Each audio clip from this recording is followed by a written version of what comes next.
നമസ്കാരം. Raft of ഫുട്ബോളിലേക്ക് ഏവർക്കും സ്വാഗതം. ഫിഫ ക്ലബ്ബ് വേൾഡ് കപ്പിൽ അട്ടിമറികൾ വ്യാപകമാണല്ലോ. ഇപ്പോഴിതാ ബയേൺ മ്യൂണിക്ക് പരാജയപ്പെട്ടിരിക്കുന്നു. പോർച്ചുഗീസ് ക്ലബ്ബായ ബെൻഫിക്ക അവരെ ഏകപക്ഷീയമായ ഒരു ഗോളിന് പരാജയപ്പെടുത്തി. ഗ്രൂപ്പ് സിയിൽ ചാമ്പ്യന്മാരായിരിക്കുന്നു ബെൻഫിക്ക. ബയേൺ ആവട്ടെ രണ്ടാം സ്ഥാനവും കൊണ്ട് ഇപ്പോൾ ഓൾറെഡി റൗണ്ട് ഓഫ് 16ലേക്ക് എത്തിയിട്ടുണ്ട്. സോ ഗ്രൂപ്പിൽ നിന്ന് ബെൻഫിക്കയും ബയേണും 1-2 സ്ഥാനക്കാരായിട്ട് അടുത്ത റൗണ്ടിലേക്ക് കടന്നിരിക്കുന്നു. ഏകപക്ഷീയമായ ഒറ്റ ഗോളിനായിരുന്നു ബെൻഫിക്കയുടെ വിജയം. ആൻഡ്രിയാസ് ഷെൽഡ്രപ്പാണ് അവരുടെ വിജയ ഗോൾ കണ്ടെത്തിയത്.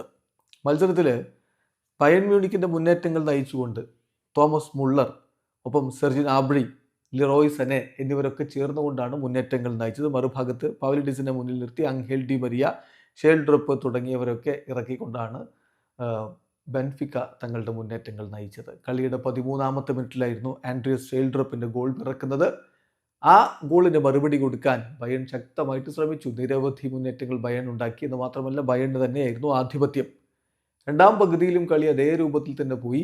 പക്ഷേ ഗോൾ മാത്രം പിറന്നില്ല. അതോടുകൂടി 1-0 വിജയം സ്വന്തമാക്കിക്കൊണ്ട് ബെൻഫിക്ക ഗ്രൂപ്പിൽ 1-ാം സ്ഥാനത്ത്, ബയേൺ ഗ്രൂപ്പിൽ 2-ാം സ്ഥാനത്ത്. രണ്ട് ടീമും റൗണ്ട് ഓഫ് 16ലേക്ക് കടന്നിരിക്കുകയാണ്. വീഡിയോ അവസാനിക്കുന്നു.